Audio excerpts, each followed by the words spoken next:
الحمدللہ وحدہ والصلاۃ والسلام علی من لا نبی بعدہ اما بعد۔ اسلامی بھائیوں، سنن و نوافل کے فوائد میں سے ایک فائدہ یہ ہے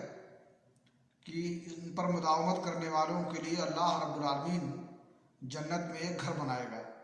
صحیح مسلم شریف کی حدیث ہے، رسول اکرم صلی اللہ علیہ وسلم نے فرمایا: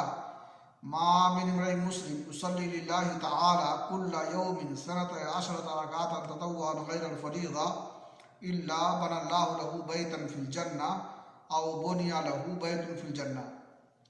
کہ کوئی بھی مسلمان بندہ روزانہ 12 رکعتیں نفلی نماز پڑھے گا تو اللہ رب العالمین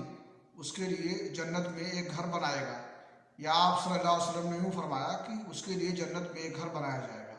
اللہ رب العالمین سے دعا ہے کہ اللہ تعالیٰ ہمیں توفیق بخشے کہ ہم فرائض کے ساتھ سنن اور نوافل کا اہتمام کریں، اور اللہ رب العالمین ان کی وجہ سے ہمارے لیے جنت میں ایک گھر بنائے۔ وآخر الحمدللہ رب العالمین۔